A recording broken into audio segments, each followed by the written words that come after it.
Welcome into Still Talking, a Premier League rock-solid centre-half who's appeared for some of the biggest clubs, represented England, and now plays for Leicester Football Club, Conor Coady. That was nice, that, mate. Did you like that? Yeah, it was nice, that. Told you that when you're a Ballon d'Or. Yeah. I'm past it, mate, honestly. Nothing will win me one of them. Con, we were speaking outside and we were speaking in here, and I just want to say before we get into it, I am very excited to talk to you. Because you're a guy who's still in the game, playing at the highest level. You've achieved and played for a lot of successful clubs. And you've got so much in that brain that I want to tap into. Yeah. And you've viewed the brief, but I've got a few spitballs off the brief. But the first thing I want to get into is, what colour are your wheelie bins? I put out on Instagram, you know, what questions do you want to ask him? And everyone was like, is he a Scouser? What colour's his wheelie bins? Yeah. I get this question all the time, mate, not just from you, this. So I probably expected this was coming, yeah. No, I'm from St Helens originally. That's where I'm from. I grew up in St Helens. Listen, my mum and dad still live in St Helens. I'm currently in Widnes at the minute. So, yeah. What colour's your wheelie bins? So Purple. Mine aren't the same as that. Mine are black and recycling are blue. That's where I'm at. So you've got blue wheelie bins? Yeah, but recycling's blue and then the main bin's black. See, my recycling's blue, but the main bin is purple. Yeah, well, you're a proper Scouser, aren't you? So sorry, I just had to get through it. That's what it is. I just had to address it. Oh, well, you can address it, mate. I knew it was coming, so it's sound. The first thing I want to dive into deep is you've played for both sides of Merseyside, Everton and Liverpool. Talk to me about that. Yeah, listen, from people around here especially, I get that question all the time and people mention it to me all the time. And listen, I'm a very lucky person and Everton fans will say different, Liverpool fans will say different, but to play for both football clubs is an incredible thing that I've done. Of course it is. Listen, I didn't play many times for Liverpool, and listen, growing up, you know as well, I was a huge Liverpool fan. As we all are, we're all fans of certain clubs. You're a massive fan of Everton, and I was a huge fan of Liverpool, so my dream was to play for Liverpool, and I was lucky enough to do that, and I went all through the academy. I think I went to the academy when I was 6 and managed to get all the way through. So to actually make your debut and to say you've played for Liverpool, no one can ever take that away from you, and to actually say I've done that was amazing at the time, yeah. Touching on the topics of rivals, Liverpool and Everton, take a step back from the individual teams. What do you think about rivalry in the game today? I love it. There's still rivalry in the game. Do you think so? Yeah, 100% I do. Of course I do. We watch games all the time, whether it be the Merseyside derby, whether it be derbies that I've played in, whether we see Liverpool v Man United, that was the other week. We see rivalries all the time, and I think it's huge. And don't get me wrong, I think football's changed over the years from kind of 10, 20 years ago. I think it has changed, but the rivalry will never change in my eyes. I think as long as you've got footballers, and I can tell you now, the majority of footballers are super competitive, mate. Really, really competitive. And them rivalries for me will never go out the window. And it's the same now with me and my kids. Me teaching my kids about football. My kids are obsessed with football, and they already know about rivalries, teams they like, teams they dislike, all this sort of thing. So I don't think anything like that will ever leave the game. I spoke to Jamie about it. I had Jamie on recently, and he said he'd never speak to people in the tunnel. But fast track to today. It's old school, that, isn't it? Fast track to... That's old school, that. So, you know, you've got a big game coming up and you see your mate that you've played with recently, or you know, are you speaking to him in the tunnel? I'm sure. Listen, I understand why. Listen, we hear a lot of pundits and a lot of former players, don't we, say things like, of course we do. Like Roy Keane's massive on it. Yeah, he's huge on, and I completely get it, by the way, because each person is to their own, and they're individualised in terms of how they prepare for the game and what they do. Of course, yeah.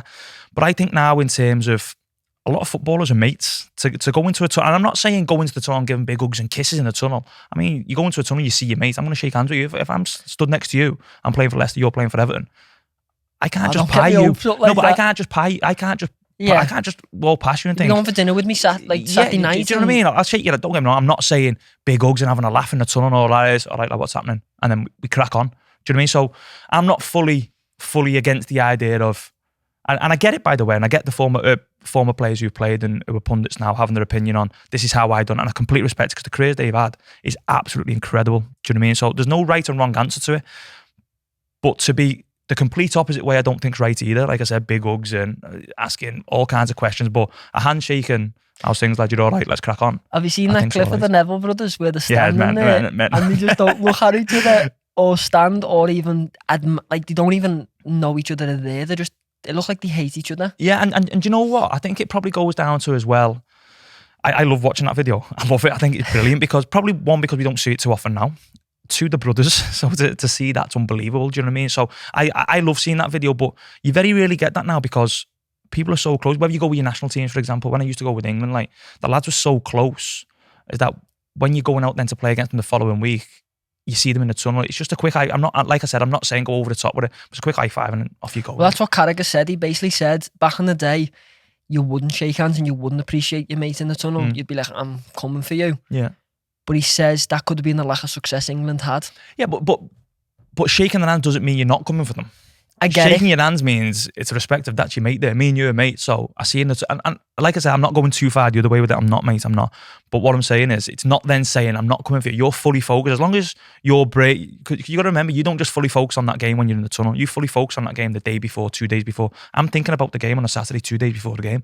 Right? Who's going to play up front? What are they doing? How are they going to play? Who am I playing against? What sort of player are they? So I'm fully focused on that game 2 days before I play that game, not just in that tunnel where I come out and I'm just like fully focused on the game. My brain's already onto the fact of we've just played Aston Villa. So I look at everything on Ollie Watkins, fantastic player, incredible footballer. But I look at everything on Ollie Watkins, not just in the tunnel, but 2 days prior to the game. That's so interesting coming from a professional. Like Carragher was saying, that's why the England today have got more success than the England back in the day, because they're friends and because they get on. And because that handshake, it doesn't stop them from being mutuals. Yeah.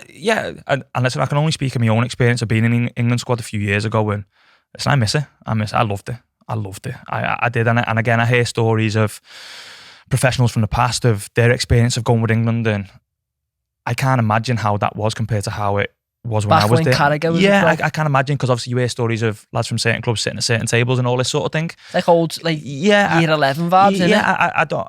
Obviously, that's always going to be hard to bring success. And listen, that England team that they had arguably is better than the England team that I was part of because of the calibre of player there. So there's got to be a reason why they weren't successful with that, because that team was incredible. When we go to that team, everyone called it the golden generation, all this sort of stuff. But the team was incredible. But then the opportunities I had to go and the two major competitions that I went to, the spirit within the squad, mate, honestly, and what Gareth kind of created there and what him and his staff created there in terms of an environment, mate, it was unbelievable, mate. You wanted to go, mate. You wanted to be a part of everything that was going on there. It was brilliant. It's like a family. I want to touch on something you just spoke about, which is very, very interesting, about being a professional and analysing the player before the game. Like, do you do that every game? Yeah. You've got to because do you think every player does that?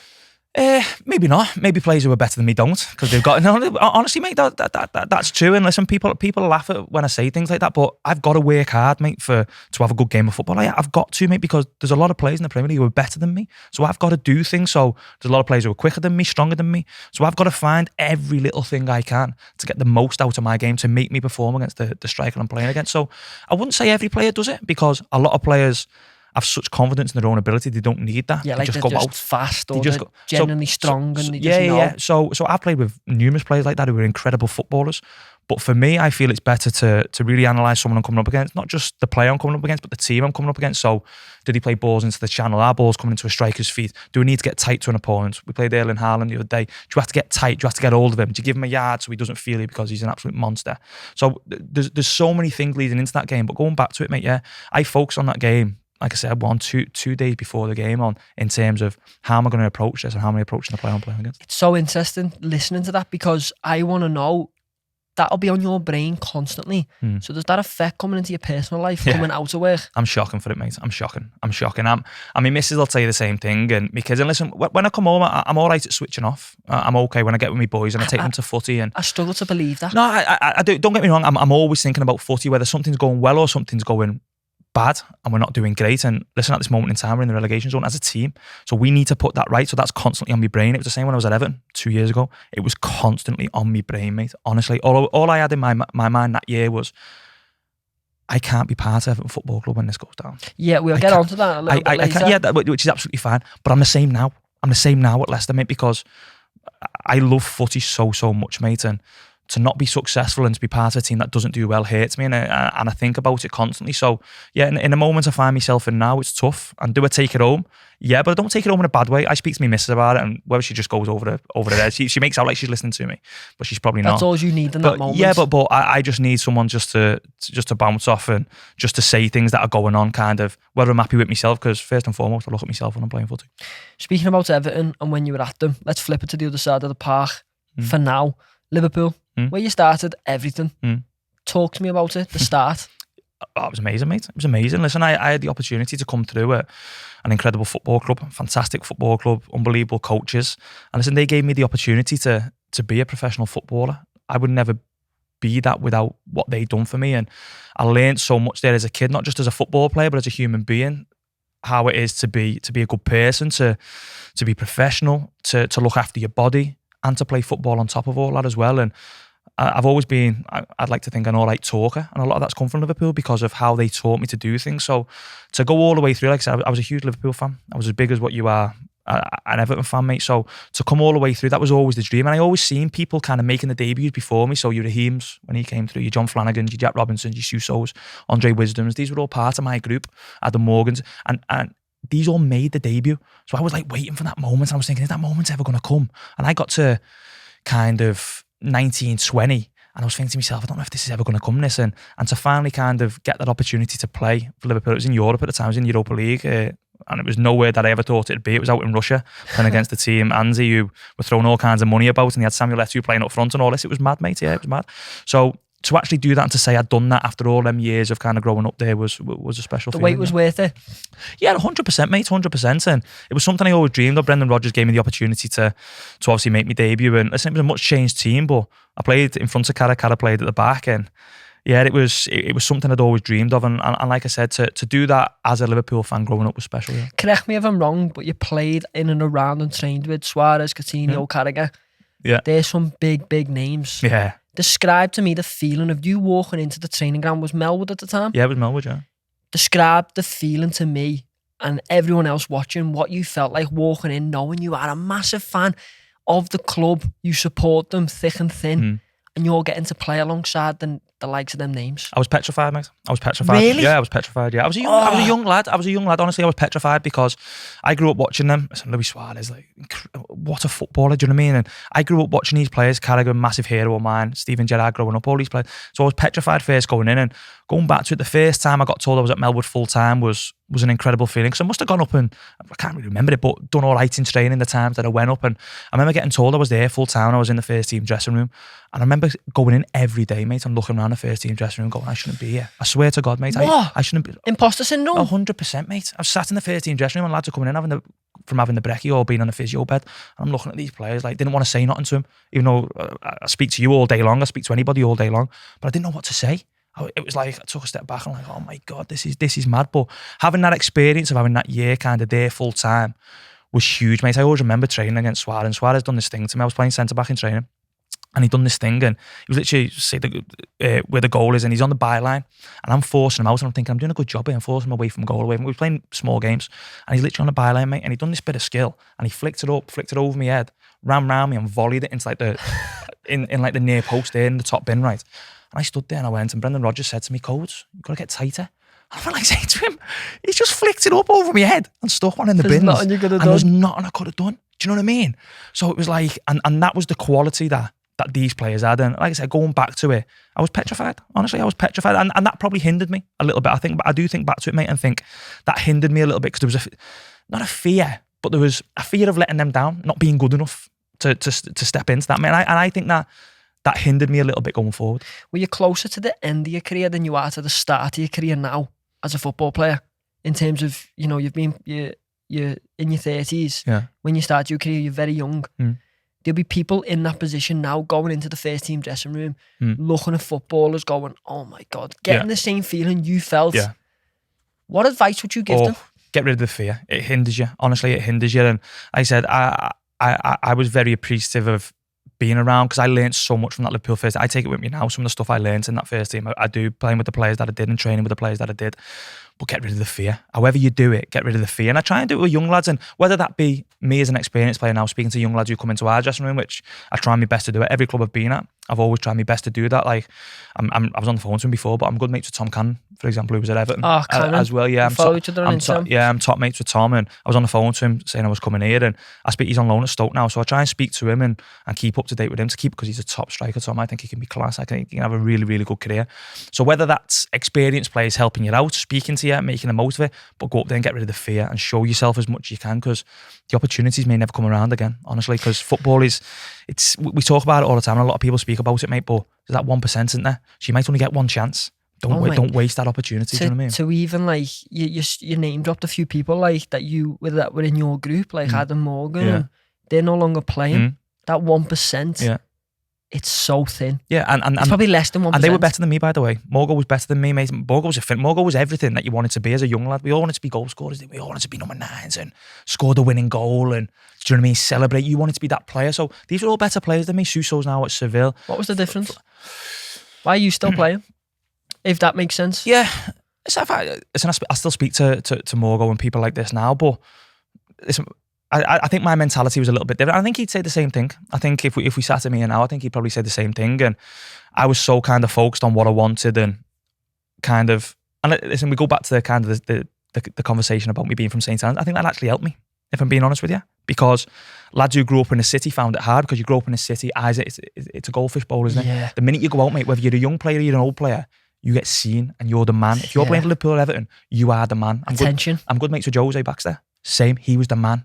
Do you know what I mean? So there's so many kind of players like this I've played with and being amongst kind of growing up. And my mentality was a little bit different. I was just fully focused from a young age, and whether this was right or wrong, I give up quite a lot. I say give up, but that sounds like I'm crying it in a bit. I'm not, but I was so focused that I wanted to be a footy player. I knew kind of, I was obsessed with football. Every single day I was obsessed, and I was so focused to be a footballer. And I'm not saying people like Morgan wasn't, but growing up in a city was hard because eyes and ears were on you all the time. Listen to you speaking, I'm really enjoying this, by the way. It's such seeing a different insight. Listening to you speak, I feel like you could see the end goal. And you knew when you keep saying, I knew what I wanted. Yeah. It's very hard for young people. I'm still young, I'm 22, to see what they want. So they get clattered by now. Yeah. Like that attention, that, oh my God, you're the top guy. Everyone wants you.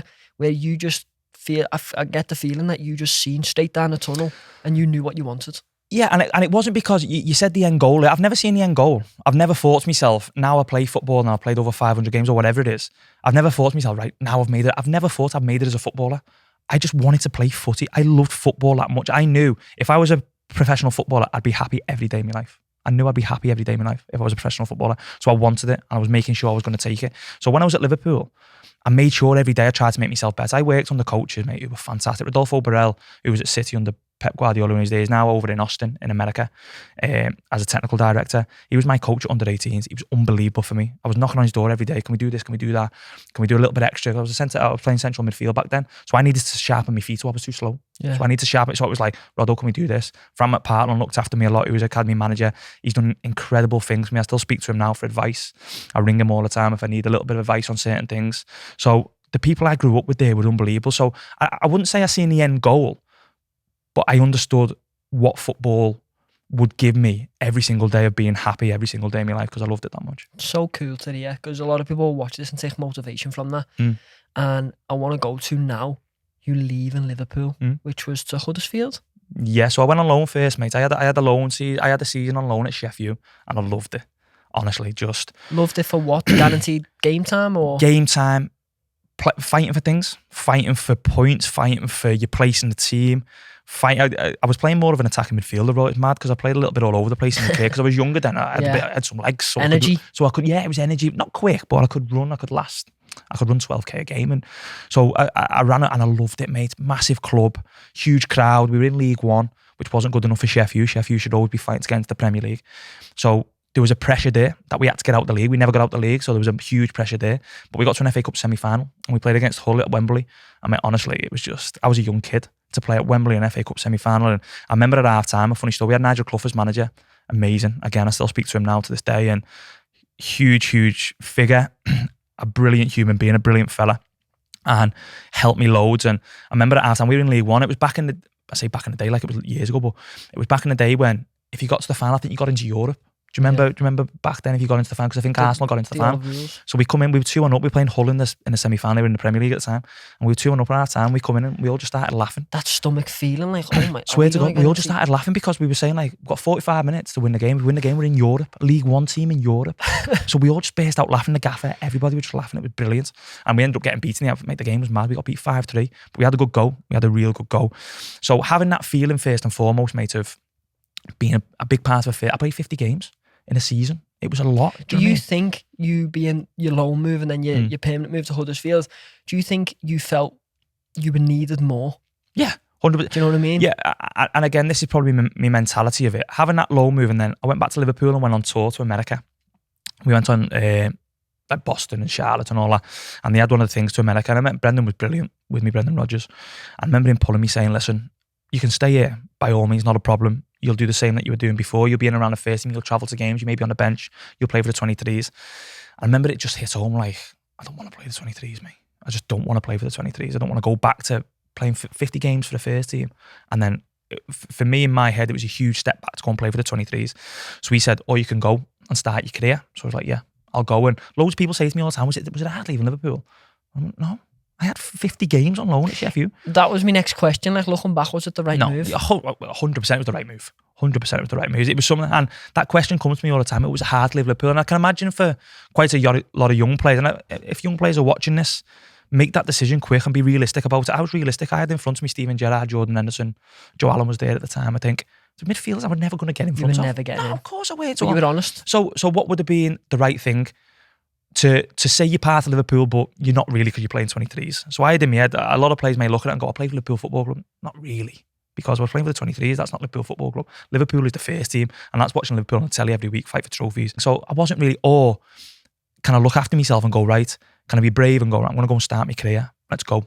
And I did. And that was the thing I'd done. And Brendan was brilliant. There was a couple of clubs who came in at the time, and Huddersfield was one of them. And he advised me to go to Huddersfield. He said, I think for your career and for kind of getting to where you want to get to, so you want to drop back to go again.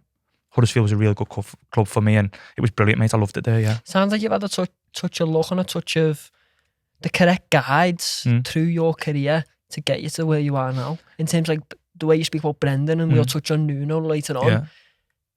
Yeah. I feel like you've become very fortunate to have these people to go, look, and be honest with you, and guide you and say, go to this team, you'll be fucking great, and go and. I just get that feeling from Brendan. Yeah, you're absolutely spot on, mate. And I think at the same time, having that guidance and being honest with yourself as well, not whinging about the fact of that Gerrard's in front of you. Yeah, I've got to leave Liverpool. Like I said, a lot of young players at Liverpool or Everton, for example, will want to stay at Liverpool and Everton because it's Liverpool and Everton. Because of the name. Of course, because they're big clubs. But for me, it was never about that. It was about being a football player. And that takes us back to the mentality of not the end goal, but what did I actually want to be? I want to be a footballer. I don't want to be just part of Liverpool and just a body at Liverpool. Or, like I said, whether you're a young lad at Everton or Man United or Man, go and start your career. Go and play footy. Go and prove yourself. So do you think Conor Coady wouldn't be where he is today if he stayed at Liverpool? No chance.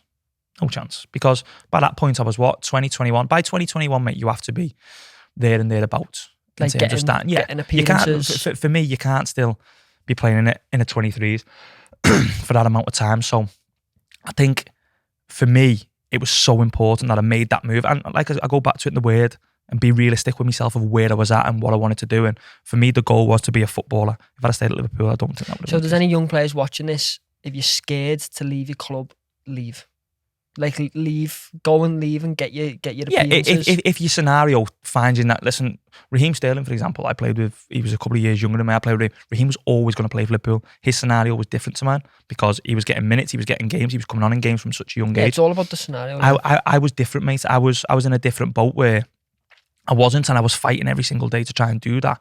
But I was realistic and I understood my situation. And I think you've got to be realistic with yourself to understand the situation. Have conversations with your family, have conversations with your mates, whoever it is, and go, right, what is right for me at this moment in time? For me, it was about leaving, and that was what I've done. Yeah, it's quite cool to listen to.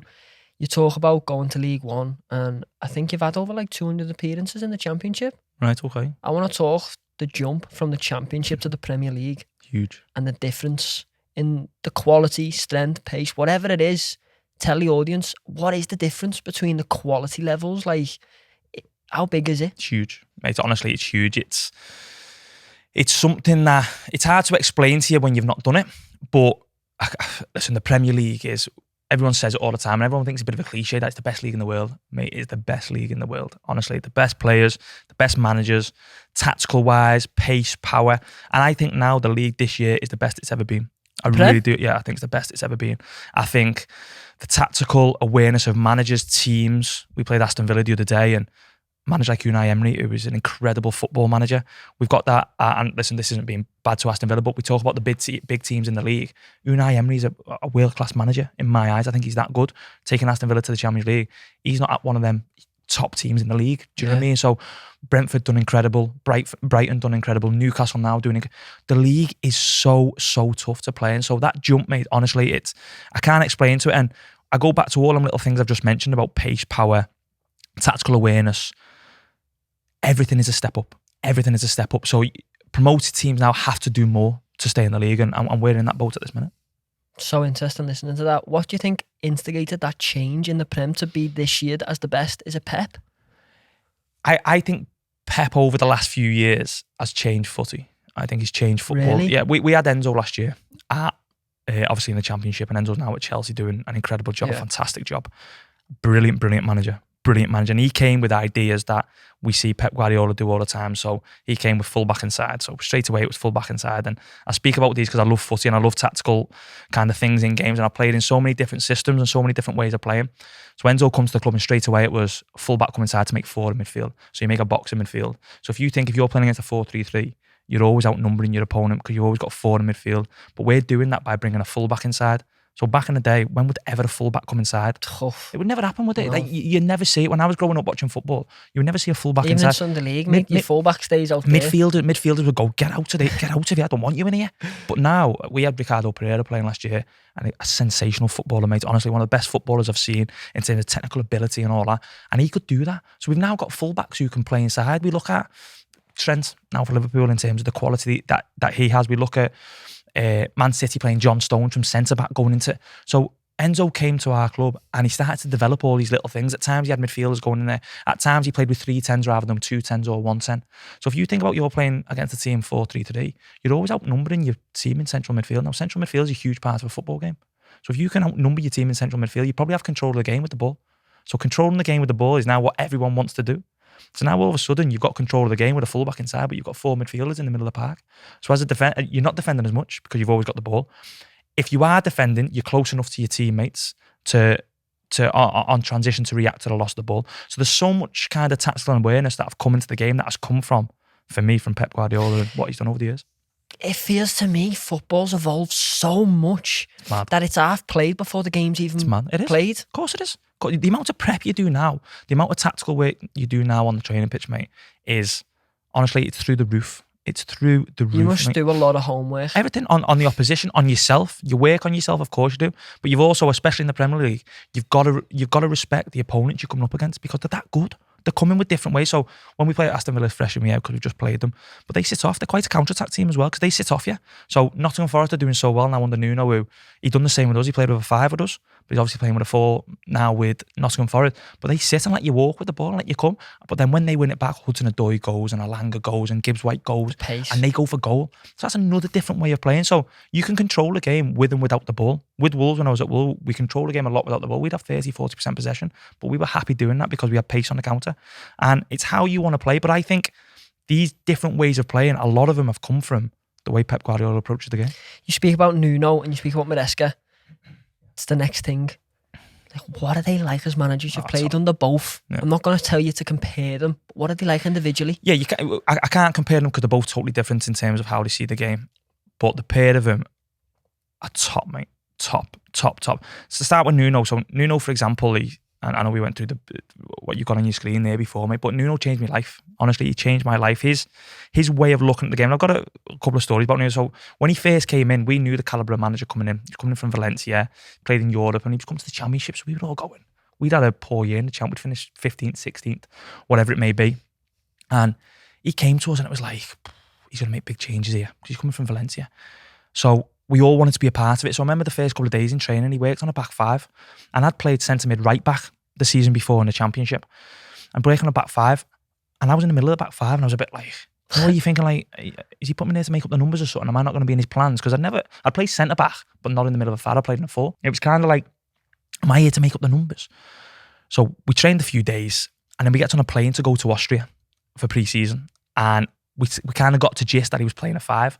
And I'm on the plane. I say back then, this sounds quite big time, but it's not. Honestly, we were on a commercial plane so it was back in the champ. Club never had much money. We were going to Austria with loads of other people on the plane. So we're all sat at the back, and I'm sat in my seat. So I'm sat in the middle seat in the aisle. Yeah, the window seat's free. And he's walking down the aisle. Right? So I'm thinking to myself, oh no, all the lads are behind me.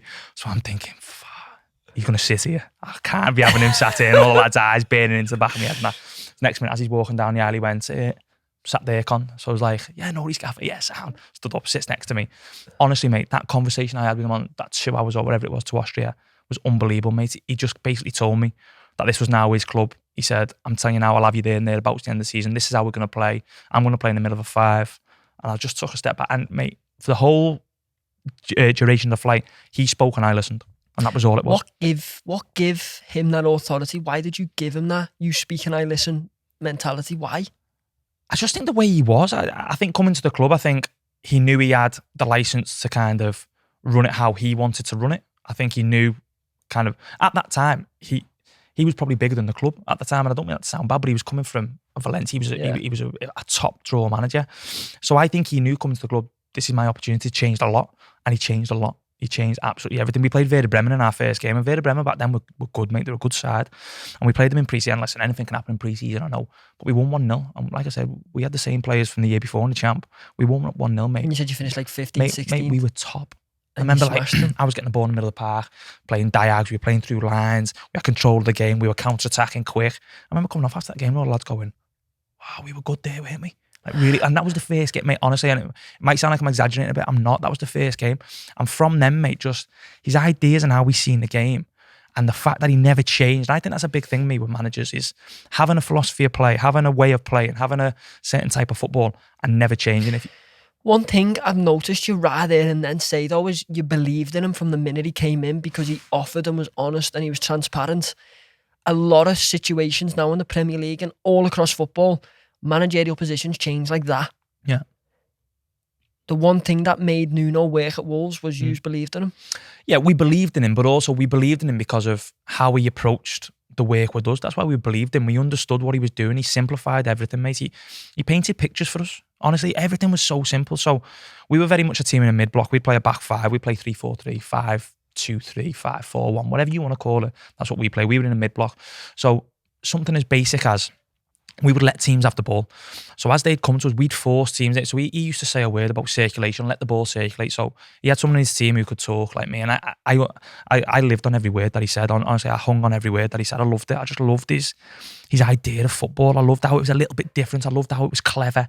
I think to be successful, if you're not one of the big teams, you have to be clever. You have to have a different way of playing. And he certainly had that. And it was, we would let the ball circulate. So say before the game, again, going back to preparation before the game, we'd say, right, we want to force the ball to their right full back. So we'd go, right, okay, we'd force the ball to the opposition's right full back, and then our left wing back would jump onto the full back, and we'd all come across to the 4. And we knew that instantly. All he had to say to us before the game was, we're forcing the ball here. And we knew how we were pressing. So we wouldn't be that bothered about having the ball. We'd want the other team to have the ball so we could win it back and go for goal. And that's similar to what he's doing now at Forest. You look at Forest and they're absolute flyers. So that was a clever way of playing. That was a different way of playing, that we would make people feel in control of the ball, but actually we're in control and we've not got the ball because we're forcing you into it. I always remember we were always quite successful against Man United at Molineux, and we always had good results. We beat them in the FA Cup quarter-final to get to the FA Cup semi at Wembley. We beat them 2-1. They had a top team. Pogba was there. They had some really good players. Rashford was playing up front. And we always got the better of them at Molineux. And I always remember going with England for the first couple of times and speaking to Luke Shaw. And Luke Shaw said, I hate going to Molineux. I hate it. And I loved it. I remember being sat there with him thinking, do you? Yeah. Smiling, how good's that? Do you know what I mean? Because he would go like, we have the ball all game, but we can't do anything. And it was like, it's strange to hear, because football, you think about having the ball and patterns and playing and scoring goals. Yeah. We were the opposite. We were in control of the game without the ball because we'd forced them into areas where they didn't want to be, but we wanted them and just go bang and just go for goal, mate. And it was so smart and so clever how he approached the game and approached us. And by the way, he'd done that in the Championship as well. So you think in the Championship, like I said, the league, obviously a lot below the Premier League, we'd have all the ball. It wasn't. we'd have more of the ball. Of course we would, because the league was different to the Premier League. But we'd still be in control without the ball. So we had the opportunity of having the ball with Ruben Neves and play like this in midfield. But then also, without the ball, we were comfortable. Fine, let them have it. It's no worries. But as soon as they go there, we go. And he was so clever, mate. You speak of him so highly, and I already get, without asking you, he changed your whole career. I already get that energy from you. Yeah. Do you miss him? Do you still stay in contact with him? Yeah, I stay in contact with him, yeah. Listen, you can't miss too many things. Do I miss the moments of playing in Europe and the success we had? Of course I do, because you want to play in Europe as long as you can. And listen, I've never had that opportunity since the Wolves year that I had there in Europe. So of course I do. Like, I miss playing for England. I mentioned to you before about kind of all them good things you have in your career. You want them back, and I'd love to have them back with Leicester, and in terms of where we're at the minute. But how he said, changed my life, changed my career. I was a championship player, a full championship player when he came in, and he gave me the opportunity to play in the Premier League and improve myself in the Premier League. And then he gave me the opportunity to play for England. I was about to say, it's never give, because he's give you a philosophy, he's give you something to believe in, and then you've worked your bollocks off to do it. Yeah. So them opportunities, do you think they would have never came if Nuno never came? I guess we'll never know the answer, will we? I'd like to think not. I'd like to think that they would have come because I work hard every day and I'm professional and I focus on what I need to do. But I guess we'll never know the answer. But for me, I'm so appreciative of kind of having the opportunity to work under someone like him who done what he done, not just for me, by the way, but for the football club. We look at Wolves now. They haven't been out with the Premier League since he took Wolves up. They're there now because of the foundations that he laid when he was there. Do you know what I mean? So it's not just me, it's other players. I speak to I'm best mates with Matt Doherty. Matt Doherty is the exact same as me, because me and him are identical. We were championship players when Nuno came in. Nuno put him at wing back. He scored a load of goals at the Prem. He proved himself. He got to move to Tottenham. So he says that. So it's not just me in this boat. He's helped an awful lot of people, and also Wolves itself to be where they are today. So interesting. When he moved you into the back five kind of vibe, but the back three, three centre halves. I want to speak about that back three and back four situation, because it's very topical at the minute. Yeah. Do you know what direction I'm going in? I know where you're going, yeah. I know where you go, because I get this conversation. Do you know the amount I've had in my career, mate, of he can't play in a back four? Honestly, all I've had in my career, because... What, you can't? Oh, mate, so many people... Oh my God, I was not going there. No, you weren't going there, but what I'm saying is, I knew you were going on to like a back five and a back four, but what I'm saying, because I played so long in a back five, it was always, can you play in the back four? Why can't you play in the back? No one ever seen me play in the back four. I want to play for my country in the back four. What, so, you get questioned on, loads of people, the same role as a centre half, but just in a back five? Yeah, loads of people. It's mad. Yeah, it's mad. It's so interesting that I'm going down the route of, you've got Man United now, Ruben, the new manager. Rude. Yeah. No, the Man United one. Oh, Ruben Amorim. Sorry, I thought you meant to ask. No, not Leicester's. Yeah. What's his name again? Ruben. Yeah. You've confused me there. I was rude and Ruben. I was like, whoa, who's who? Sorry. So basically, he's doing the philosophy of a back three with wing backs, isn't he? Yeah. Back five. Yeah. But I seen Stephen Warnock said like something along the lines of like, it's so negative. He was talking about Man United's philosophy. Like, what's your point of view on that? I think that's probably his opinion on it. I think probably the way you look at Man United at the minute is quite negative, listening and talking and watching Man United at this moment in time, because they're not doing great. I think everybody would probably say that. So I think it's more of a perception. Back fives can be how you want them to be. Honestly, they can be negative if you want them to be negative, but they can also be positive. I go back to a lot the Antonio Conte team who won the Premier League with Chelsea. His back five was not negative. Now, Man United at the minute, it's a perception about them that's negative because they're not. It's a super negative perception, but you played in it. Yeah. In that role in the centre. Yeah. When you watch United now, what's your feeling about it all? Yeah, I think they're at the very start of playing. Listen, it's a very different way of playing. It really is. I mentioned before about it being a clever way of playing. I think it's a clever way of playing. I think it's a way of playing to nullify an opposition. You can play it how you, like I said, I go back to the Conte one before about they played it aggressively. They looked after the ball. They control the ball. In a back five, you can do it both ways. Of course you can. But it's how your manager approaches it. Now, he was obviously really successful with it at Sporting Lisbon. And that wasn't, I watched him play against Manchester City where they scored 4. And it certainly wasn't a negative way of playing. So I just think the word negative comes from the perception of Man United at the minute where they're not doing great. But I watched them play at Anfield the other day. I thought they were fantastic. I thought they were absolutely brilliant. So you're saying the energy around the club is I don't right think a back five is a negative way of playing. I think anyone's just picking at anything right now. Yeah, of course, yeah. And you're trying to pick up anything. But when we watched them at Liverpool the other day, they can win the game. I thought they were top. I thought they played really They well. could have won the game. Yeah, Harry of course they Maguire ballooned it, but I thought he had a chance to take all 3 points. Yeah. He was to help him, to look after H a bit. Zirkzee was offside, weren't he? So he's been getting a bit of flack for the finish. Zirkzee was offside, weren't he? Yeah, it wouldn't have counted. Yeah, exactly. So, and a centre half in that position, exactly. Not everyone's Keano. So not everyone's Michael Keane, you know what I mean? Yeah, Keano puts it in the bin, by the way. Keano puts it in the bin on the bobble as well. I got bobble ends when Keano bins it. So. Just to end that conversation, do you prefer a back three with wing backs or a back four? Depends what team I'm in. Depends what team. Listen, I don't mind playing in either, if I'm being honest. Of course, you're a professional. Yeah, I don't mind playing in either. Do I prefer one or the other? It depends what team I'm in. So like last year, for example, the team I played in the Championship under Enzo, the back four we played in was brilliant because it was so flexible. Like I said, full back coming inside, centre back stepping into midfield, whatever that may be. I have no kind of preference for either one because I think they're both fantastic ways of playing, and it's just how your manager wants you to play each system, I think, is the important thing. Coming to the other side of Stanley Park, Liverpool. You've played there, you've played within the club. You said before you don't like saying you've played for the club because it was the under-23s. You've played within the club. I want to jump straight to the moment of you getting booed at Anfield. Tell me how you feel in that moment. Yeah, do you know what's mad? Do you know when I first left? I always remember going back there for the first time with Wolves. Again, we were in the Championship and we went there in an FA Cup tie. And it must have been one of Jurgen Klopp's first years. And he changed the whole team. We won 2-1. It was an amazing feeling, mate. And I got an incredible reception there when I first went back. It was brilliant, big clap. And it was, for a young player kind of going there who'd only played twice for the first team, it was an unbelievable feeling. But I was desperate to win. I was desperate. And this probably goes back to a mentality thing and a professional thing. And I mentioned before about being a huge Liverpool fan, but when you then leave that club and you play against that club, I was so hungry to win the game. And you know how hard it is winning at Anfield? It's so, you know yourself how hard it is to win at Anfield. To win there was unbelievable. I was just desperate to win. And then as the years went on, we come to the Premier League and different things. I was going there with such a mentality that I just want to win this game. Not because it's Liverpool, but because they're a huge football club. It's a challenge to take on. And not because I was supported, nothing to do with that. It was just me being a professional footballer and wanting to win that game of football more than anything in this world. And I'm the same when I play against anybody else as well. So there was a couple of things at Anfield where, again, being kind of the Leicester team going to Anfield, you've got to go there and be smart. So if you're winning 1-0, do you waste time? Do you go down? And I was doing these things and they were battering me, mate. They were battering me. And that was nothing to do with it being Liverpool or nothing like that. That was to do with wanting to win the game. Your professionalism of wanting to win. 100%, mate. So I get this thing all the time. Even my mates now, we were at Reds, batter me when I go to play there the other week and they beat us 3-1. They're a fantastic football team. And they always have been, and they probably always will be. But I went there the other week, we were winning 1-0.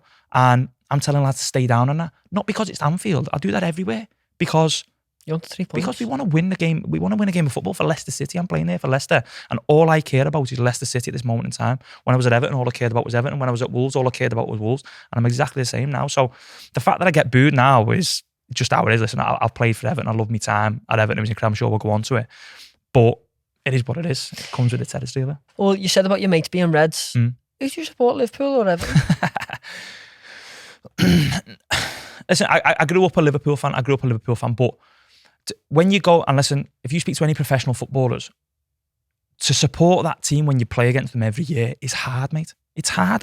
I can't say I'm a Liverpool fan because I'm that desperate to beat them. How can I be a Liverpool fan when I want to beat them that much? Do you kind of lose interest in supporting someone then? Yeah, not lose interest. The team I support is the team I play for because all I care about is Leicester. Yeah, but I mean the team you grew up supporting, because if you're playing against them every time... Yeah, you don't lose interest. No, you watch the games because, again, I'm a huge football fan. Yeah. So I watch every game of footy on the telly. I'll be honest, I'm a nightmare for it. I'm just footy on the telly in the house all the time. So I watch it because I love footy, but because I want to look for things and different things. But you don't lose interest in it. You still watch it. But signing for Everton sent me completely the other way, because I knew what playing for Everton meant. And I knew what playing for Everton brought. And I knew the rivalry between Everton and Liverpool. So signing for Everton completely sent me the other way. And the reasons why I signed for Everton was, and like I said, I'm sure we'll go on to it, mate, was because the size of the football club. I've grew up around here. My mates are Blues. And I wanted to play for that club. Do you still count the offside goal? I don't count it now because it weren't a goal, but I wished it was a goal. Of course. And again, we go back to that goal. Back to the professionalism. So that goal, the professionalism of So back in that game, I think Everton hadn't beat Liverpool in the derby at Goodison for however long, and I scored that goal. What am I going to do in that situation? Am I going to stand there? And I would never do this now, by the way, against any of my old clubs. And I'm not into all the I'm sorry for scoring. No, you're not. You're playing for your club. Yeah. You're doing this as your club. That means everything. Them 3 points mean everything. So I scored for Everton in the derby against Liverpool, knowing how big that game is anyway, knowing how big the rivalry is. Then add to the fact of Everton haven't won for so long in the derby at Goodison. God, I'm going to win the game here. Oh my God, I'm going to win the game for Everton against Liverpool at Goodison. We were brilliant on the day, by the way, if you remember. We played really well. It was a great game of football. So what do you want me to do in that situation? I was gutted when it was called off. Yeah, no, I was, mate. I was devastated. And again, I got loads of stick. So whenever I play against Liverpool, I get loads of Liverpool fans DMing me on Instagram and all this, caning me, calling me all kinds. But what do you want me to possibly do? Yeah, do you know what I mean? I get from you. You are just a proper professional.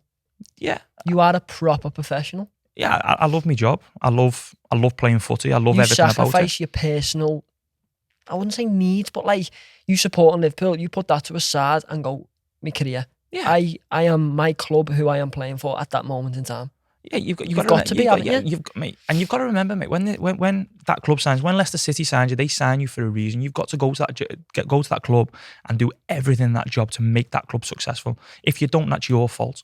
So you have to give everything. You have to think about that club 24/7. So even now, I mentioned to you before, mate, about things not going too well. We're sitting where we are in the league and different things. I take that home and I speak to me missus about it and go, what's going on here? 24/7, I'm thinking about footy. And whether that's right or wrong, whether that's going to kill me in the long run, because when I come to finish footy, I'll miss it like you wouldn't believe me. Oh yeah, I'll miss it like you wouldn't believe me. I'll have to have something to do with footy because I'll miss it so much. But you have to give everything to that club, and that's not me trying to. Now I get booed at Liverpool, for example. Every time I go back there, they give me a bit of stick, no problem. But that's not because I'm doing it against Liverpool. No, that's because I'm trying to help my club that I'm at that one moment in time. And you don't know how hard it is to win at Liverpool. You've got to do everything in your power to win a game at Anfield, like we did in that FA Cup game. I think that's the only game I've ever won there. So you've got to do everything in your power to help your club because they pay you, they give you everything that you've got, and you've got to run through absolute walls to make sure you get points for them. Of course you are. Touching on, you're scared about your career ending. You're really scared, like petrified, like... Yeah, I'm not... Because it's a big void in your life. You take away football now and you're not training every week and you're not playing every week. The routine of it, yeah. The routine. You've done that for so long. I have heard Thierry Henry speak about it, like...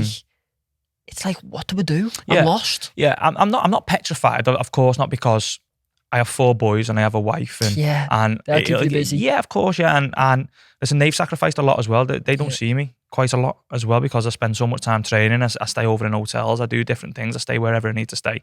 So I've got a lovely wife and 4 kids who I can't wait to spend time with as well. But at the same time, football's my life, man. Football's my life, mate, honestly. What at that moment there was like when the boys are like on the game on COD and you're like, and your girlfriend's asking you to stay over and you're like, no, I've got to go on COD. It's all I've known, honestly. Like, it's from being a baby with my dad taking me to my first footy, or whether it be now eating, breathing, sleeping, the situation we find ourselves in Leicester. Football's my life, and football's Amy's life, my wife's life, and football's my boys' life. Football's everything they've known, and I had my boys at a young age, mate, and I'm so happy I did because they've had the chance to see me play footy, and that'll live with me forever. So thinking about, listen, I'm not thinking about coming to the end at any point, but believe me, mate, I'm fit, I'm ready to go, and I'm working hard every day. But I just mean in terms of whenever that day comes, mate, it'll scare me because it's all I've ever known. I love it. Yeah. Touching on your wife and your children, it's a sacrifice they've had to make as well as you. Yeah, 100%. Like I said, I spend a lot of time. It's an area people don't touch on about footballers and professional people in their role. Yeah, because you're away so much. Yeah, and everyone thinks it's all right. Yeah, and of course. And listen, mate, I hate talking about things like this because we're in such a privileged position as a footballer. And I'm in the best position in the world playing footy. Like, what would you give to play footy every day? 100%, I get it. Do you know what I mean? And especially every young lad or girl in this city, what would they give to play footy? Football in this city is everything. For the teams you've played for the opportunities you've had. 100%. So speaking about these things, kind of, I don't like doing it too often. But at the same time, when it comes to speak about Amy and the kids, yeah, of course, like I don't take them to school. I don't pick them up, and I don't get a chance to do loads and loads of things. But that's a sacrifice we make to make sure we look after them as much as we possibly can. And listen, that's what we're doing now. So yeah, there will become a time because they are my life. Like Amy and the kids, like taking the boys to footy, mate, is the best thing in the world. Honestly, it's just brilliant. Going watching them play footy, it's unbelievable, mate. On my days off and different things, so I love it. But yeah, 100%. Like I spend a lot of time away from home, and I spend a lot of time away from the boys and away from Amy, but they come to the games, they travel to Leicester and they do the bits and bobs that they want to do. But yeah, I think if we got Amy sat here now, she'd be saying, yeah, she can't wait for me to hang them up, like. She can't wait for you to spend 24/7 with her. Yeah, well, that'll be for like a week, mate, and then it'll be Straight like, back into go it. and sort yourself out, will you? Let's touch on what everyone probably watching this, or 90% of the people watching, will want to hear. Your loans, your whole spell at Everton. From start to finish, talk to me about it, because the period you were at us compared to, I say us, I'm an Everton fan. Yeah. I just want to know from your point of view what it was like in your position. You know, tell me. Yeah. Do you know what I mean? Tell me. 100%, mate. Listen, and I knew this was why we were doing, obviously, this podcast, mate, when you asked me to do it, and this is why I'd love to come on, because I loved it there, mate. I talk about Everton all day. Listen, I loved my time there. You know what I loved the most, mate? The pressures it comes playing for that club. Really? I loved it. You had a lot more pressures at the time you were playing. I loved it. Than the standard pressure of being an Everton player. I loved it, mate. I loved it. I just love how it's everyone's life. I love how much it means to people. And again, I go back to what I said about the city in terms of what football means to this city. Both sides of it, by the way, red and blue. And I knew that obviously signing for the club, and that was another reason why I signed for the club and I wanted to sign for the club, was because I knew it was everyone's life, and I want to be part of a club where it's everyone's life. I've got it now with Leicester as well. But to have that experience of playing for Everton, and I could never turn that down. I could never turn it down, even for like I said before about my mates who were Blues, for them to say the mate plays for Everton. I've got loads of mates who are Blues, I mean, massive, who come to the game. And I remember my mate's dad, who's seen ticket Everton for years, Phil. I remember him saying whenever I used to go there playing against Everton, I always used to love going to Goodison Park to play against Everton, to play at Goodison. It was an amazing ground to play at, both ways. One, because you could manage the game to a point where the crowd would give you the bit. Of course you could. That's what you want to play in, mate. And it might be funny and might be, but it is that's what you live. So I used to go there. I remember Phil used to say to me all the time, and I'm best mates with his sons, Dan and Alex. And he used to go there, and he always used to say to me when I play against Everton, this is surrealist watching you at Goodison, because Goodison's his life. Like, Goodison's home to him. And then when I signed there, he was like, my mind's blown. You see me in an Everton kit coming out at Goodison, he was just like, wow. It was unbelievable. So I could never turn it down for that as well. But a big part of it for me was what I mentioned at the start, mate. It was just about what it meant to play for it, honestly, mate. The feeling of playing for it and what it means to people around this city is things that maybe people who don't live here, who aren't from here, can't really understand too much. But when you play for the club, you certainly understand it. Yeah. You mentioned it a lot about the fans in and around the city, and how much they breathe it and live it and die for it. One thing I've noticed from you, Conor, is you love feeling valued for who you are. In any club you go to, you just want to be wanted and valued for what you are and what your role is. Yeah. And that's one thing I get from you playing for Everton. Yeah. Is you feel valued, because how valued it is to the fans, football. Yeah. And do you know what's funny, mate? How you mentioned the supporters. The supporters were unbelievable with me. But I remember when I first signed there, you know, you stop at Goodison, sign autographs in the car and all that, or you stop at Finch to sign autographs in the car. Do you know every question I always get? Are you still a red lad? Are you still a red lad? Every question I would get. What was your answer? No.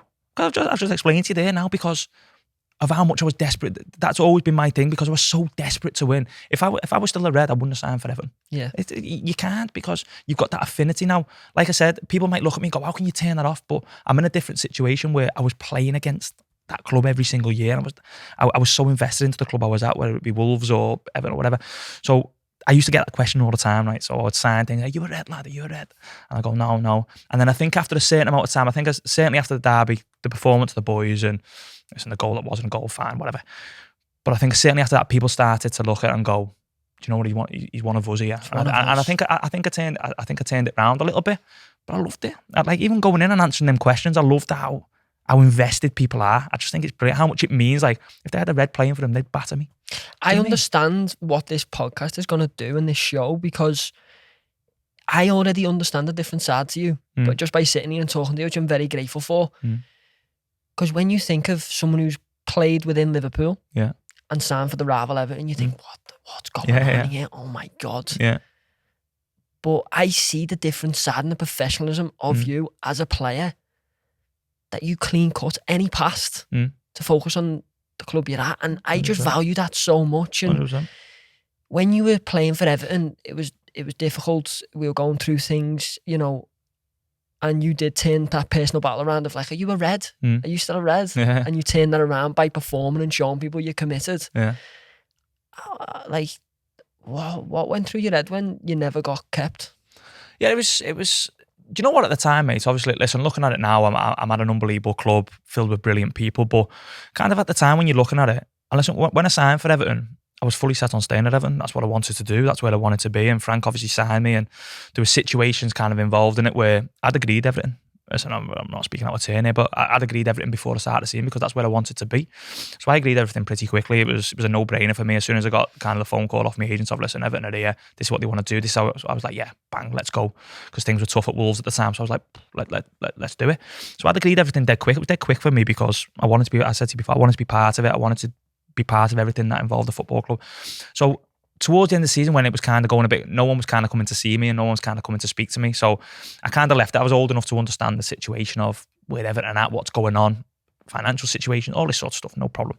So I kind of left it, and I was in and out the team. Obviously, when the gaffer first come in, Sean first come in, I played for the first few, and then he brought me out, which was fine. Manager's opinions, whatever, there was no problem for me. All that I had to do was keep on driving the lads every day, keep on training right every day, work hard every day. If the gaffer was going to call on me, be ready. Simple as, because just because I'm not playing doesn't mean I'm not part of the situation. I'm still in this situation. If Everton go down here, I'm still here. So I need to be ready and I need to be pushing the lads. And Seamus needs help and Taki needs help and these sorts of people need help. So I'll make sure I'm there.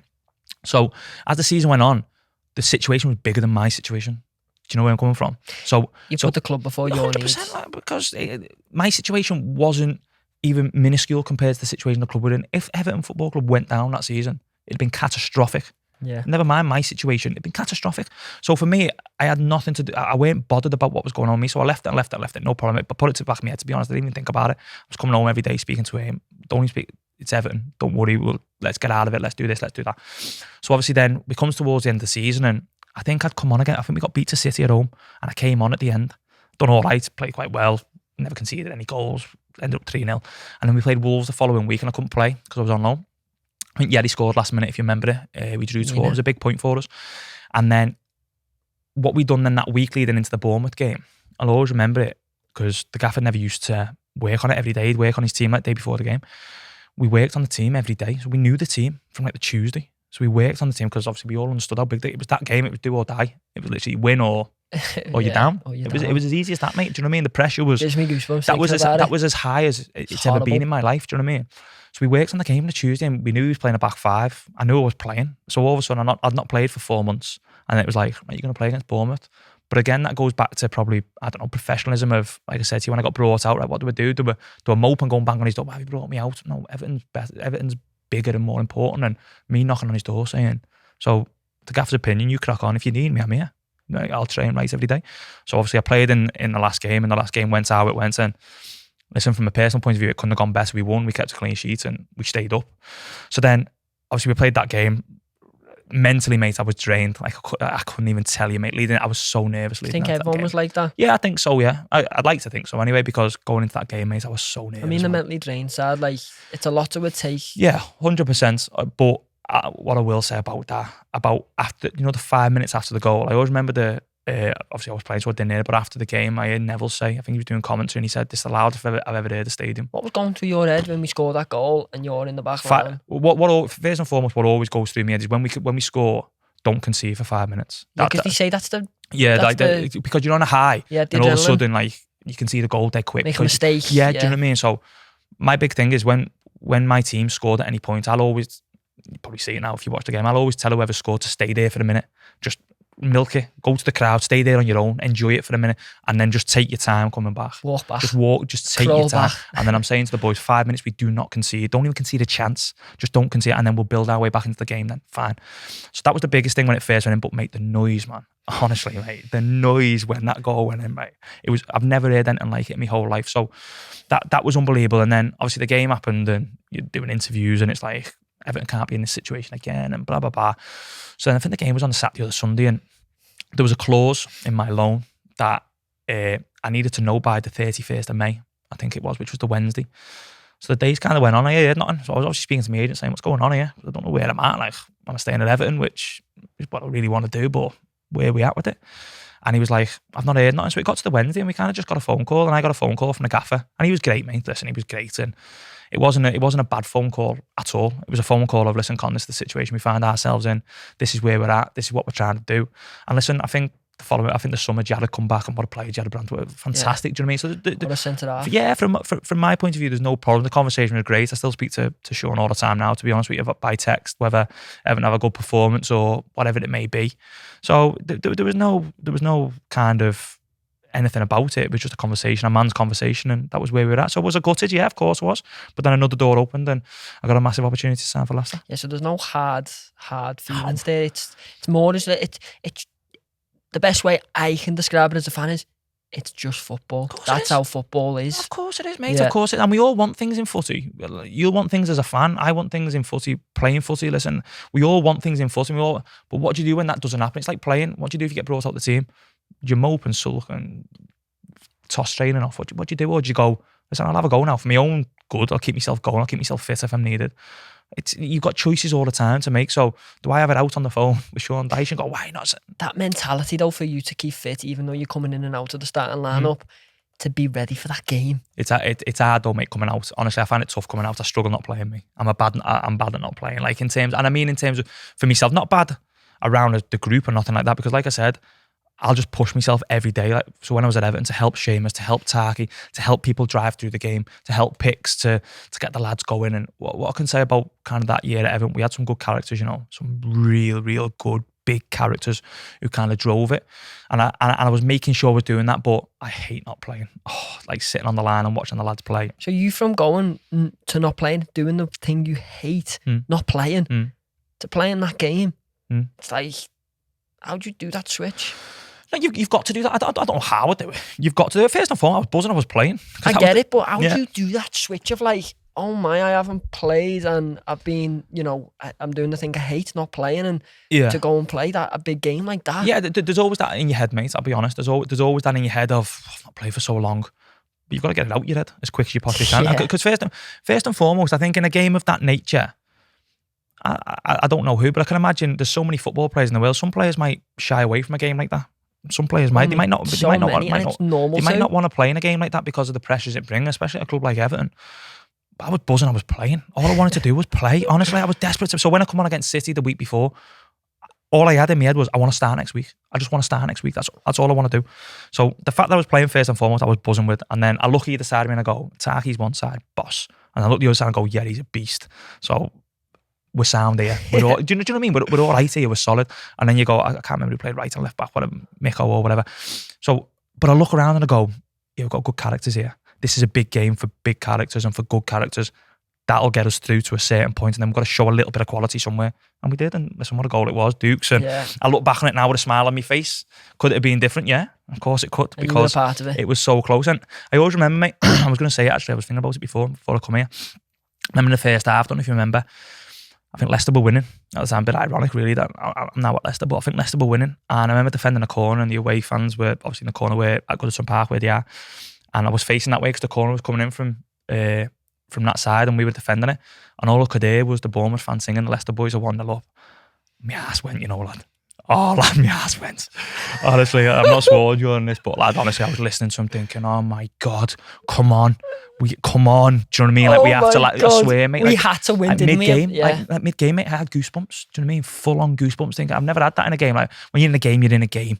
You're there, you're focused. Like, right, that action, this action, that action. Right, where am I? Step the line up, drop. Come here. You're always in a game. But that one moment in my whole career, I've listened to a crowd and gone. Because I never listened to a crowd. Like, crowds sing. Do you know what I mean? I listened to the crowd and I went, oh no. The one. Do you know what I mean? I could hear it, mate, the crowd. That's so funny that you actually play for Leicester now, but yeah, it's ironic, isn't it? Yeah, it's so interesting. I've been asked to ask you this question. If you had to pick one, Seamus Coleman or Jamie Carragher? Yeah. I played with Shay, haven't I? Shay's one of my best mates. Shay's one of my best mates. I love him to bits. Even now, I speak to him most days. Went for something to eat with him the other week. He's got the best family in the world, best kids. Rach misses his top. And what he is as a person, mate. Listen, you know, you're a huge blue, and I think we got any blue in here now, and you'd say, your top three, he'd be in everybody's top three. Of course he would, because what he's done for that club. But listen, mate, so some of the things I can tell you about Shay, that year I was there and that I've experienced, I can only speak from experience. The talks, mate, he gives, the speeches, Nah, I've never seen anything like it. One day he'll be on that couch. I don't know when, Mate, but he will. honestly, get him on, mate. The speech, and do you know what? He's the most humble man in the world, so we won't speak too much about himself. But the speeches he gave before, so obviously he done his knee, didn't he? Again, in the game, it's a bit mad, and we keep mentioning that. But in the game at Leicester, do you remember that season towards the end of the year, he done his knee, didn't he? And he hurt himself. In the game, he hurt himself. So we missed the last few games. Mate, he's on crutches doing speeches in the dressing room, like throwing his arms about. Mate, honestly, I can't even tell you, mate. They make the ears on the back of your neck stand up, mate. One of the best fellas I've ever met. I've had the pleasure of playing with. I've had the pleasure of being mates with. Just top notch. I think mate, he's one of the best Everton Football Club I've ever had. Yeah. Oh, without a doubt. Yeah. Without a doubt. He's kind of what he's given to the club, being captain, all that sort of stuff. But him as a human being, mate, there's not many like him, mate, honestly. Speaking about captains, I want to know in today's game, does the captain still have the authority it used to have? Yeah. Does it still have that? Yeah, it does. I think what you get a lot of now is a few captains. What you get a lot of now is like a leadership group, or you get 4 or 5 captains within a dressing room that things get kind of like. I go back to when I was captain at Wolves, and listen, I love that responsibility, mate. You love pressure, don't you? Pressure makes diamonds. Being captain was just, I loved it, mate. I loved it. Even now, like helping Vards out in the dressing room at Leicester. Vards obviously captain at our place, and I've been captain a couple of times this year. I was captain at Anfield the other day, and mate, what a feeling. What a feeling. Like, and again, I go back to the Everton one. I was lucky enough to captain Everton in the West Ham game. Do you know what I mean? I think I was one of the only loan players or something. So when I got told I was going to do that, like, it's brilliant, mate. So yeah, going back to your question, yeah, I think it's a little bit different because you need other characters within the dressing room. At Everton, for example, you need people to help Seamus. You can't just all be down to Seamus. At our place, we need people to help Vards. Of course you do. So, but I don't think it's kind of took away the responsibilities of a captain. I don't think it's took that away, but I think it's actually helping the captain himself to have. Do you think it's shared? Yeah, not necessarily shared either, because I certainly wouldn't say at Leicester it's Jamie Vardy's captain. It's as simple as that, because incredible footballer. So he's captain, but I'm there to help him along the way. I'm there if he needs me for anything. He can ask me anything. I can give him my opinion on something, and he'll do what he wants with that opinion. But we help each other try and kind of run the dressing room a little bit, and I help him in every aspect that I do, like I did with Seamus, and like Ruben did with me. Ruben Neves at Wolves, he done it with me at kind of Wolves as well. So I do think you need a few players in the dressing room as well, because it's such a big part of the football club, mate, off the pitch in that dressing room. Mate, honestly, it's huge. Dressing room matters. Huge, mate, huge. I can't tell you how big it is. It's as big as tactics, and it's as big as how you put. It's huge, mate. So do you think when a team's not doing what they should be doing, one room you've got to look at the dressing room? Yeah. Yeah, 100%, mate. And we've got to look at that ourselves. We've got to sit down as a dressing room. And the amount of conversations I've been at, and not all the time, and some managers might take this the right way or the wrong way. Not all the time a manager has to be in that room. There's been a load of meetings I've called, I've been involved in, where it's just players and it's home truths. Sometimes you need that, and it's lads, pull your finger out. Like, all of us, pull your finger out. And when you find yourself in a situation we find ourselves in at the minute, Everton did that year that I was there, you have to have them conversations, mate. You have to. You can't just let week on week pass by and just let things happen and sleepwalk into things. You have to make a point of making things happen, and that's where leadership groups come in. You can't just leave that down to the captain. You've got to have other vocal players within the dressing room doing it. So interesting. And speaking of the roles of a captain and speaking about everything around that role, I read social media sometimes and it can be super negative. Yeah. Do football players read social media and sometimes the abuse they receive on there? I do. Yeah, I don't know whether every footballer does. And I think some footballers probably sit there and probably lie to you at the time and go, no, I don't, I'm dead strong. And of course I do. Because for one, you like seeing that you're doing okay. You like seeing that, you'll see the same, mate, in the role that you've got now. 100%. You'll see the same, that people think highly of you, because that's what we live for. I live for that. I want people to sit there and go, he's a good lad, him. Do you know what I mean? Never mind just an all-right footy player. He's a good lad, him. He's a nice fella. I want people to say that about me. So I said to you before about when I play Liverpool, they absolutely cane me on there. They batter me on the door. I get millions. Liverpool's so big. I get millions. You're a snake, you're this, you're that. Fine, it's no problem. If I see it, I see it. Does it affect me going forward? No, because I'm old enough now to kind of, it's fine. Like, I get loads of them. It's no problem. But if I was to look when I was young, I never had social media when I was young, and I think it helped me, mate. I think it helped me. I only got social media towards the back end of playing for England. And I think it helped me not having it as a younger lad, because I think I might have thought of it more. But if I can help anybody talking about this situation, we all get it. I get it. You get it. A lot of people get it. It's how you want to interpret.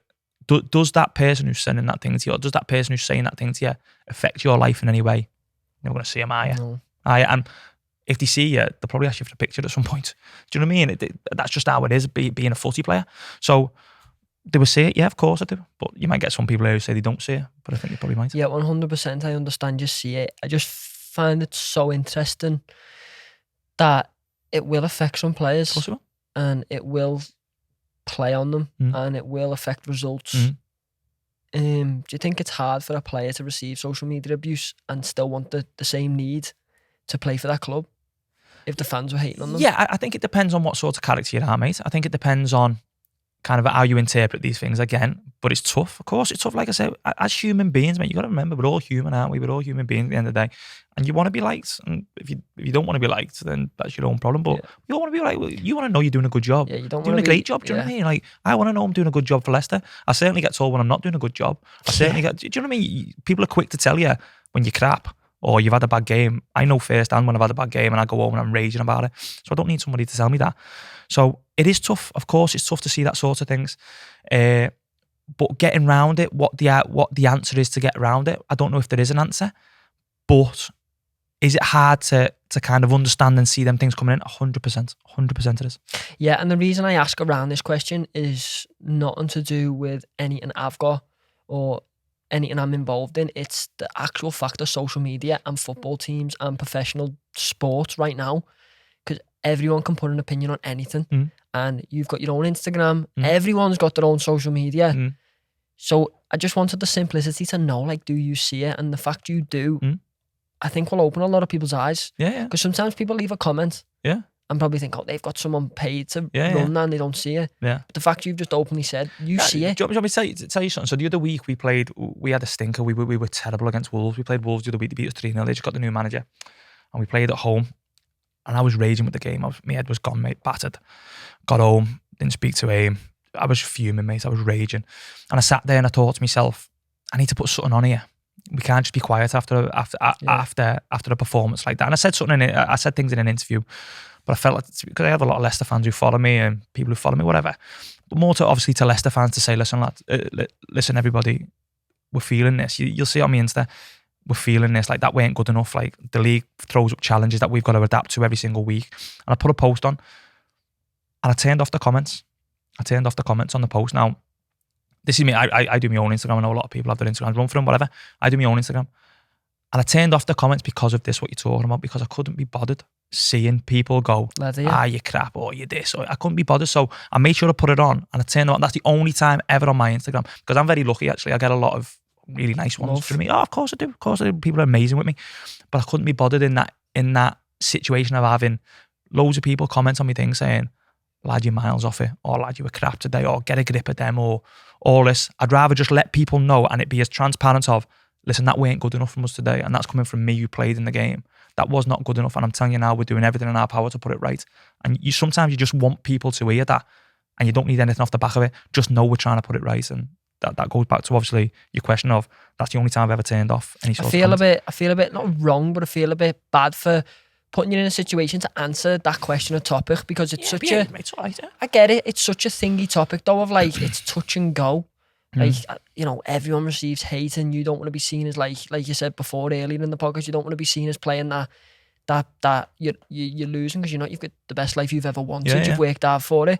But it's a topic I think people need to, the ones who are spreading negativity, need to understand what they're doing when they're doing it. And as much as you are a Premier League footballer and you do all these amazing things, you're still Conor. Yeah. You know, 100%. if I call you shite, you're going to feel that. Yeah. You know, no matter what. Yeah. And I think that's what I just wanted to address upon this. Just like, you might get 100 comments, all positive, but you'll get one negative. And the one you'll remember. Exactly, you'll remember that negative. So, yeah, I just and going back to it, mate, if I am crap in a game, I know, mate, firsthand. I know, I come off the game.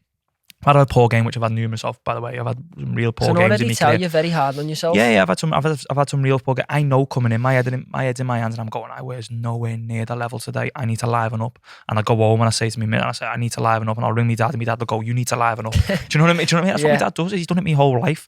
So I know I'm going to get it. He's going to be completely honest with me. But I know now, I'm a 31-year-old man. I've played the game a long time. I know when I played well, and I know when I've had a stinker. And I know I need to put it right. So you don't need some fella on social media to go, you've had a stinker today. I know, deep down, I know. So don't worry about it. I think every professional knows too. 100%, mate. The career you're still competing in, you've done, you're smashing it. Like, you know, you're killing the game as a professional footballer. for anyone who sits on the couch, I always compliment them for what you've done and what you're doing and what you've still got to do. It's fantastic. What's the plans for Conor Coady for now and for the future? Yeah, for now, mate, it's to help Leicester City as long as I can, as long as they want me to. It's to help Leicester City. It's to get as many points as we possibly can. It's to perform for Leicester and the supporters. It's as simple as that. That's all that matters in my life at this moment in time. And obviously, we've got a new manager into the football club who's been great, by the way. He's been absolutely top drawer. I think he's... Let me say his name. Ruud van Nistelrooy. Yeah, that's the one, mate. Yeah, that's the one. We were getting confused earlier. But he's been top, mate. His ideas and the order he brings, obviously he's had an incredible career. So it's to help Leicester City as long as they want me to, and to push and drive and to help the team. And I say in the long run, obviously we all have plans and we all do things to try and make sure that when we come to retire, whenever that is, listen, as I said to you before, I'm nowhere near that feeling yet. I love playing footy. I feel fine. I'm fit. Everything's great. I don't wake up with aches and pains in the morning. I'm absolutely fine. I'm flying. You're blessed. Yeah, I feel really good, mate. I look after myself as much as I possibly can. So I'm nowhere near it, but we all put plans in place. Of course we do.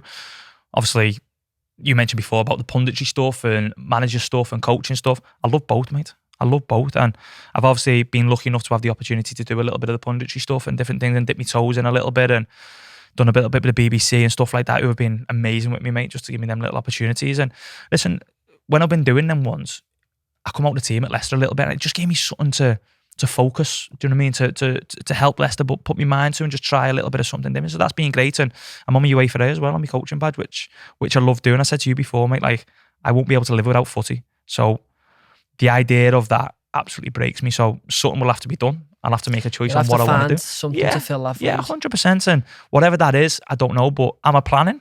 Yeah, of course. Can we just say that void's a long time away? 100%. And that's why I find it I find it hard sometimes having this conversation because I'm not even close to that. Like, I know, I noticed in the start of the pod when I said you're closer to the end than you are to the beginning. Yeah. You kind of looked at me to say, like, I'm not nowhere near close to ending. Yeah. I didn't mean it like you're ending soon. Yeah. I meant, well, I'm going to pull you up on that when this finished, you know.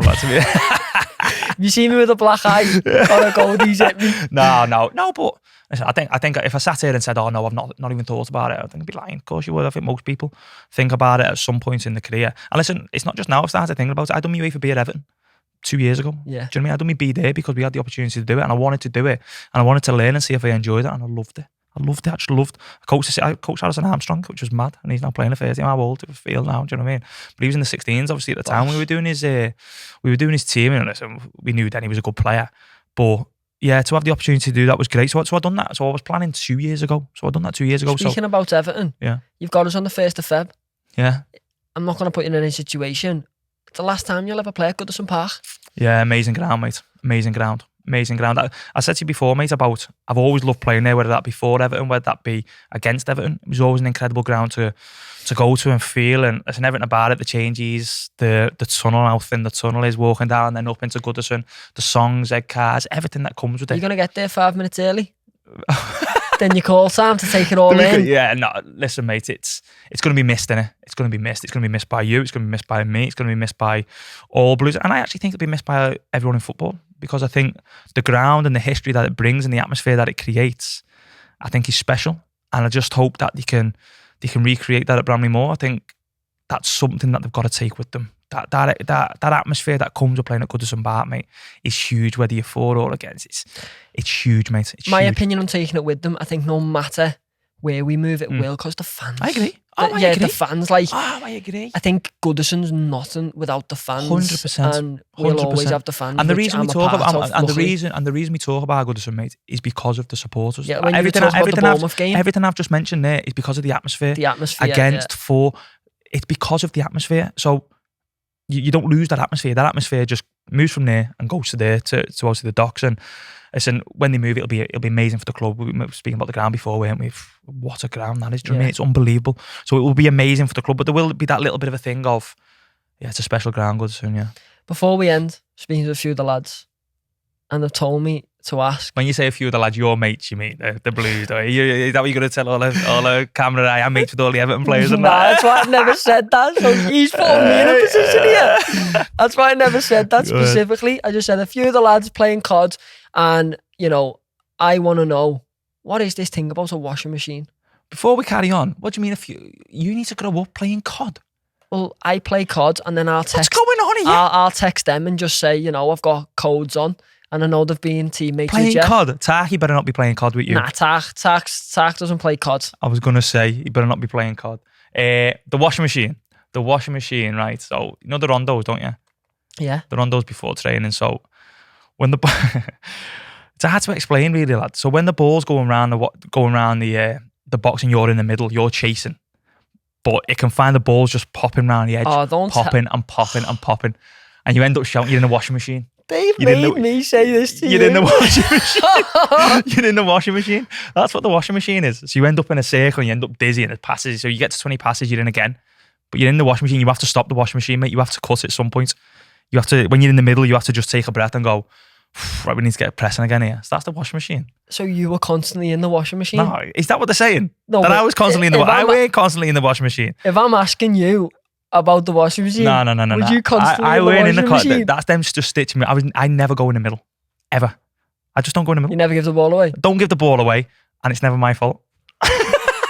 So I'm old enough now just to put other people in. What a great way to end, man. Yeah, Con, that's it. do you want to promo anything? Any coaching, socials, anything? No, not at all. Well, I appreciate you so Yeah, much you're for a coming top on. man. Anytime, Thank you so mate. much, Con. Anytime.